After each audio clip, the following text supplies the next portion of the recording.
Hi everyone, Dave here at East Rosebud Fly and Tackle in Billings, Montana. Today I'm going to tie for you a fly called Pat's Rubber Leg. This is a variation of the girdle bug. Different color chenille, different color of the legs, sexy floss. Stoneflies are an important part of the fauna in our western streams. Worldwide there's an estimated about 1,550 species. About 400 of them occur in North America. And in Montana we have about 120 different species that range anywhere from 5 millimeters long, which is the winter stonefly that typically emerges in January and February when the snow is still on the ground, all the way to our large salmon fly, the California stonefly, which can reach 3 inches. The smaller stoneflies like the early winter, the summer browns, greens, olives, typically have a 1-year life cycle. The larger stoneflies, like the salmon fly and our golden stones, have anywhere from a 3-year life cycle, and in the higher, colder headwaters, it can take 4 or 5 years for these stoneflies to mature. My point is that the stoneflies are always present in all sizes, from the tiny little blacks all the way up to the first, second, third year larvae or nymphs of the larger stoneflies. So a stonefly pattern is always a good bet to be fishing. A Copper John, which I think is also an excellent stonefly pattern, is one that I'll be tying for you at a later time. So what we're going to start out with, typically you want a 3 or 4x long nymph or streamer hook. This is the Dairiki 710, the TMC 5263, also a 3x long.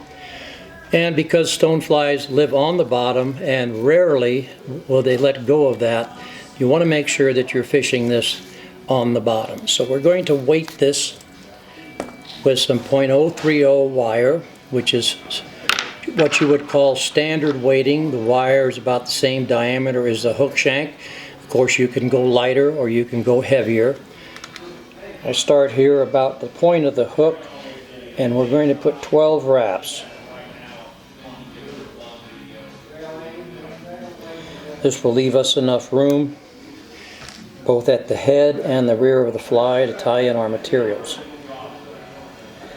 Make sure you get the tag ends nice and compacted, and make sure that, I say, you have room both at the rear and the head of the fly. I'm using 6/0 Vivus thread brown. We'll start behind the hook eye and then bring our tag end back along with our thread, kind of lasso that lead. That will allow us to wrap over the lead without our thread wraps falling in between the lead wraps and spreading that out. And we'll make a simple taper here with thread on both sides so that we have a nice smooth transition when we tie in our materials. Alright, stop with the thread here at the back right over the hook bar. Now I'm using for the legs a medium-sized copper sexy floss. You can use rubber strands. Unfortunately, rubber rots, and in time you look in your fly box and your Pat's Rubber Legs won't have any legs on it anymore. So we're going to tie the first one, and your strand should be about 2 hook shanks long. Go ahead and cut off 5 of them. I'm going to wrap the rear one, fold it in half,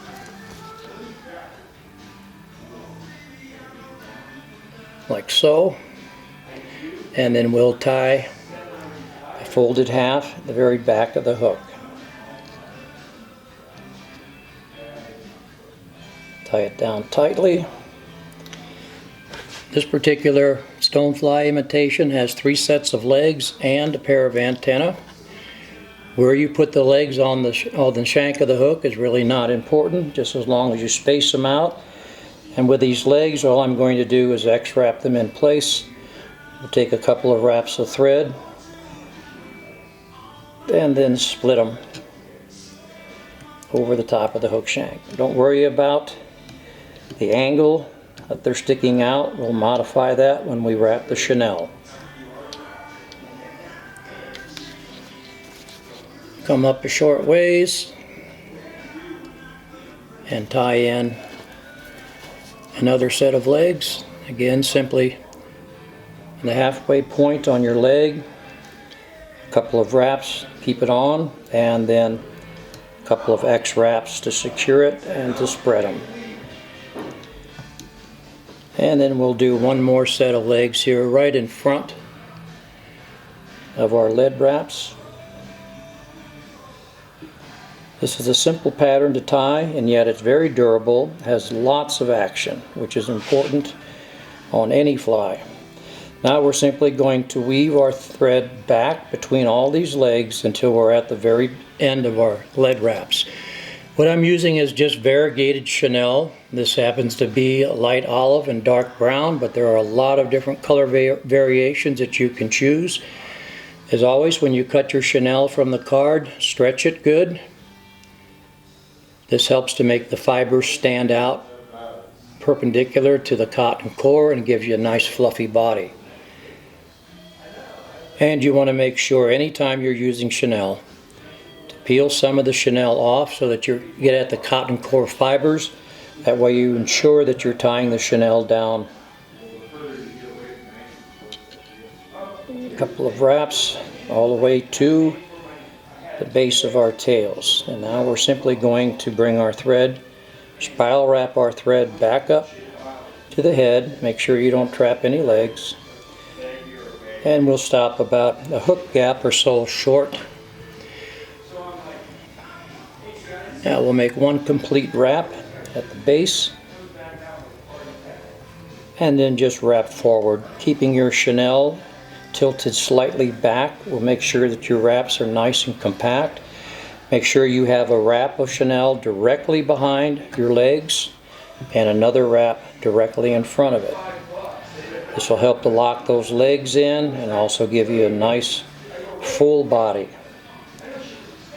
Continue to wrap forward, don't trap your legs.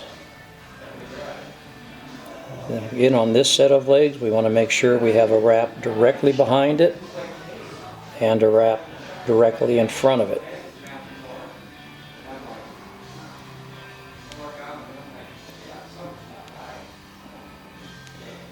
And then our last wraps will be right in front here. Tie off your chenille with several tight thread wraps and clip it off close. I like to go ahead and make a bit of a head here to make sure I have the chenille trapped. And then the last set, which will be the antenna, we'll do identically to the tail. Fold your piece of sexy floss in half.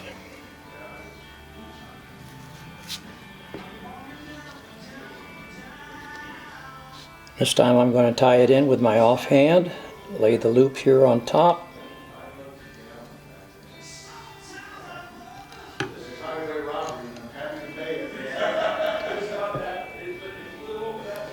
It helps if your thread is flattened, that way you can make a soft loop.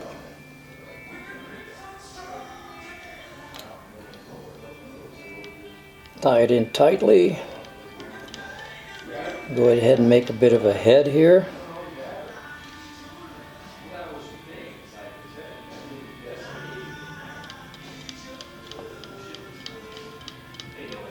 And then we'll whip finish right behind the eye. Simply lay your thread along the fly, pick up these antennae to move them out of the way, and do your standard 3-wrap whip finish. I'll do it twice so I don't have to use cement. There you go, Pat's rubber leg. Remember, these stoneflies are in the streams year-round in a variety of sizes and a variety of colors. So tie up some Pat rubber legs, try some different color chenille, some different color legs, and fish them any time of the year. Thanks for joining. As always, if you have any questions or comments, don't hesitate to call us. Thank you. Bye.